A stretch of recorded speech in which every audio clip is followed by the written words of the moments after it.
성도 여러분 안녕하십니까? 1학기 하나님 나라 백성의 정체성과 가정 2단원 하나님 나라 백성의 정체성 제6과 정체성의 타락이라는 내용으로 함께 말씀을 나누겠습니다. 하나님으로부터 주어진 정체성은 무엇일까요? 하와는 아들을 낳고 내가 여호와로 말미암아 득남하였다 라고 고백했습니다. 이처럼 생명의 근원은 하나님이십니다.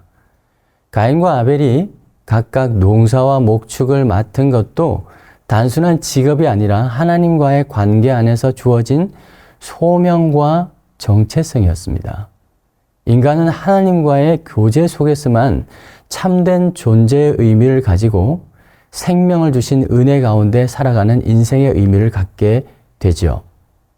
두 번째, 하나님을 떠난 생각과 행동은 그 결과는 무엇일까요? 가인은 땅의 소산으로, 아벨은 양의 첫 새끼와 기름으로 제사를 드렸습니다. 하나님은 아벨의 제사는 받으셨지만 가인의 제사는 받지 않으셨죠. 문제는 제물 자체가 아니라 하나님을 향한 그 마음과 태도였습니다. 이는 크게 화를 내는 가인의 태도를 통해서도 드러나죠. 결국 아벨을 살해하는 죄를 가인은 저지르고 맙니다. 인간이 하나님보다 자신의 생각을 중심에 둘 때 그의 정체성은 흔들리고 왜곡됩니다. 세 번째, 타락, 왜곡된 정체성의 결과.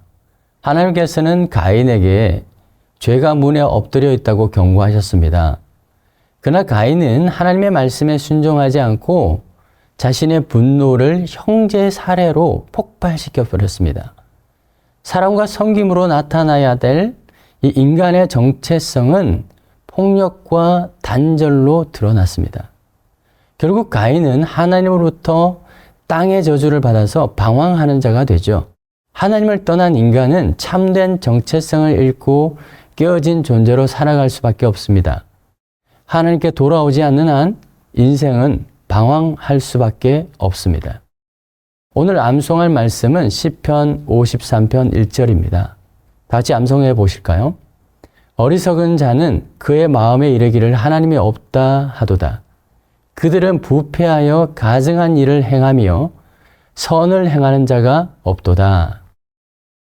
본문의 이해를 더 깊이 들어가 봅시다. 인간이 타락한 지 한 세대가 지나고 최초의 살인사건이 일어납니다.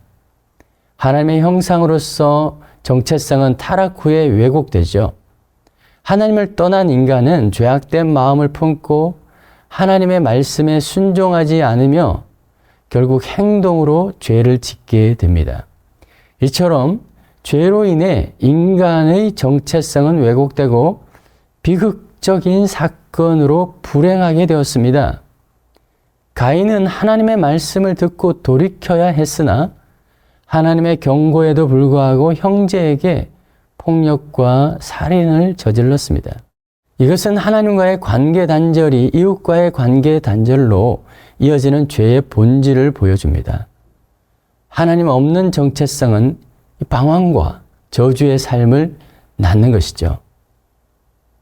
말씀 속으로 들어가 봅시다. 첫 번째 질문입니다. 하와가 아들을 낳고 한 고백은 무엇입니까? 내가 여호와로 말미암아 득남하였다. 여호와로 말미암아 득남하였다. 이것은 무슨 뜻이죠? 생명은 하나님이 주신 것이라는 고백입니다. 하와의 이 고백은 하나님이 생명의 주권자임을 인정하는 신앙 고백이죠. 우리의 생명이 하나님으로부터 온 은혜임을 알 때 인생의 의미와 소명을 발견할 수 있습니다. 이것은 곧 인생이 은혜로 주어진 것이며 하나님의 영광을 위해 살아야 된다는 그 본질을 보여줍니다.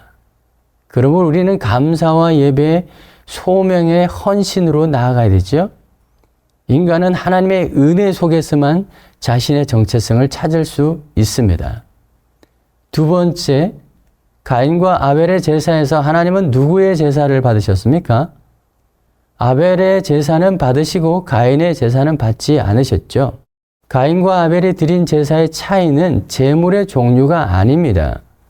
그들의 믿음에 있었던 것이죠. 히브리서 11장 4절이 그렇게 말하죠. 믿음으로 아벨은 가인보다 더 나은 제사를 하나님께 드렸다. 그래서 의로운 자라 하는 증거를 얻었다라고 말합니다. 하나님께 드리는 제사는 형식보다 믿음과 마음의 중심이 더 중요한 것입니다. 인간의 정체성은 믿음과 순종 속에서만 온전히 세워지죠. 하나님은 이후 가인에게 돌이킬 기회를 주셨지만 그는 끝내 죄악된 길로 가고 말았습니다. 세 번째, 하나님께 거절당한 가인은 어떤 일을 선택했습니까? 동생 아벨을 들로 불러내어서 죽이는 일을 선택한 것입니다. 최초의 살인사건이 발생한 겁니다. 가인은 하나님의 경고에도 불구하고 분노를 제어하지 않았고 자신의 지능과 힘을 동생을 죽이는 데 사용했습니다. 하나님과의 관계가 무너지자 타인과의 관계도 파괴됩니다. 이처럼 죄는 단지 불행한 일이 아니라 하나님과의 관계 왜곡에 드러난 결과입니다. 그리고 그 결과는 참혹했습니다. 묵상 이야기를 함께 나눕시다. 2차 세계대전을 일으키고 유대인을 학살한 이 아돌프 히틀러, 그는 어떤 사람이었을까요? 어린 시절 가톨릭 성당에서 합창 단원이었습니다. 그는 태어난 지 하루 만에 세례를 받았고 람바흐 수도원 학교에 다녔습니다. 그러나 청년 시절 신앙을 떠났습니다.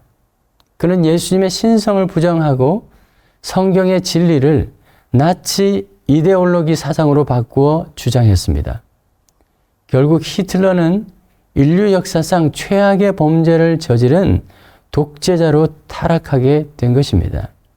그의 삶은 하나님으로부터 멀어질수록 인간성을 상실하는 모습의 그 전형을 보여주게 된 것입니다. 오늘도 이 말씀을 가지고 하나님보다 자신을 인생의 주인으로 여기면서 살아왔던 일을 함께 나누어 보시고 하나님 없이 스스로 주인이 되려고 했던 우리의 교만과 열등의식, 또 관계 우위를 정하는 이 모든 것들을 경계하는 적용이 있기를 소망합니다. 오늘도 함께 해주셔서 감사합니다.